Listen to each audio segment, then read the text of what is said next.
स्वागत है मित्रों घूमू बुंदेलखंड में। आज हम महर्षि वाल्मीकि रामायण का 12 पार्ट लेकर आए हैं।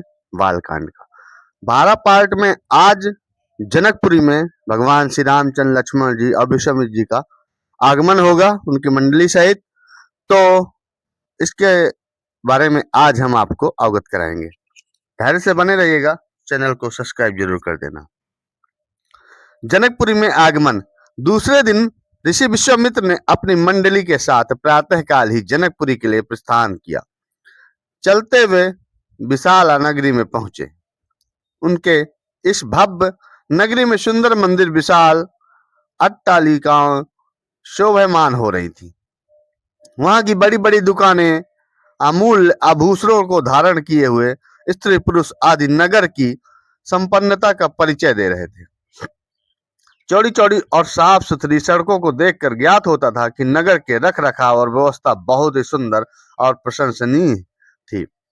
विशाल नगरी को पार करके वो सभी मिथिलापुरी पहुंचे। उन्होंने देखा कि नगर के बाहर सुरम्य प्रदेश में एक मनोहर यज्ञशाला का निर्माण किया गया था। वहां पर विभिन्न प्रांतों से आए हुए वेद पाठी ब्राह्मण मधुर स्वर में वेद मंत्रों का स्वर पाठ कर रहे थे। शोभायुक्त यज्ञ मंडप अत्यंत आकर्षक था, जिसे देखकर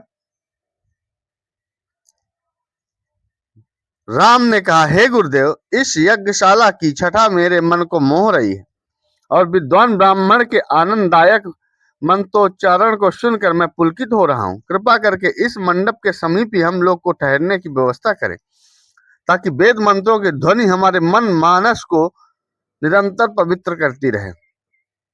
जब राजा जनक को सूचना मिली कि ऋषि विश्वामित्र अपनी शिष्यों तथा अन्य ऋषि मुनियों के साथ जनकपुरी में पधारे हैं, तो उनके दर्शन के लिए राज पुरोहित सतानंद को लेकर यज्ञशाला पहुंचे। पद अर्थ आदि से विश्वामित्र जी का पूजन करके राजा जनक बोले, हे महर्षि, आपने यहाँ पधार कर और दर्शन देकर हम लोगों को कृतार्थ कर दिया। आपकी चरण धूल से यह मिथिला नगरी पवित्र हो गई। फिर राम और लक्ष्मण की ओर देखकर बोले, हे मुनिवर, आपके साथ ये परम तेजस्वी सिंह श्रावक जैसे अनुपम सौंदर्यशाली दोनों कुमार कौन है? इनकी वीरतापूर्ण आकृति देखकर प्रतीत होता कि मानो ये किसी राजकुल के दीपक हैं। ऐसे सुंदर सुदर्शन कुमारों की उपस्थिति से यज्ञशाला वैसे ही शोभायुक्त हो गई जैसे प्रातः काल भगवान भुवन भास्कर के उदय होने पर प्राची दिशा सौंदर्य से परिपूर्ण हो जाती है। कृपा करके अवगत कराइए कि ये कौन है, कहां से आए हैं, इनके पिता और कुल का नाम क्या है? इस पर ऋषि विश्वामित्र ने राजा जनक से कहा, हे राजन, ये दोनों बालक वास्तव में राजकुमार हैं। अयोध्या नरेश सूर्यवंशी राजा दशरथ के पुत्र रामचंद्र और लक्ष्मण हैं। ये दोनों बड़े वीर और पराक्रमी हैं। इन्होंने सुबाहु, ताड़का आदि के साथ घोर युद्ध करके उनका नाश किया और मारीच जैसे महाबली राक्षस को तो राम ने एक ही बाण से 100 योजन दूर समुद्र में फेंक दिया। अपने एक की रक्षा के लिए मैं इन्हें अयोध्यापति राजा दशरथ से मांग कर लाया था। मैंने इन्हें नाना प्रकार के अस्त्र शास्त्रों की शिक्षा प्रदान की। उनके प्रयत्नों से मेरा यज्ञ निर्विघ्न तथा सफलता पूर्वक संपन्न हो गया। अपने सद्व्यवहार, विनम्रता एवं सौंदर्य से इन्होंने आश्रम में रहने वाले समस्त ऋषि मुनियों का मन मोह लिया। आपके इस महान धनुष यज्ञ का उत्सव दिखाने के लिए मैं इन्हें यहाँ लाया हूँ।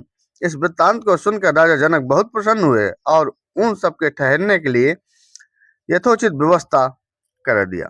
तो मित्रों, आज 12 पार्ट का जनकपुरी में सभी का आगमन ऐसा था। अब इसके बाद अहिल्या की कथा, अहिल्या की कथा के बारे में हम आपको कल बताएंगे 13वें पार्ट में। हमारे साथ बने रहिएगा, बहुत ही सुंदर सुंदर हम ऐसी कथाएं आपको सुनाते रहेंगे। अब वीडियो को शेयर जरूर कर देना।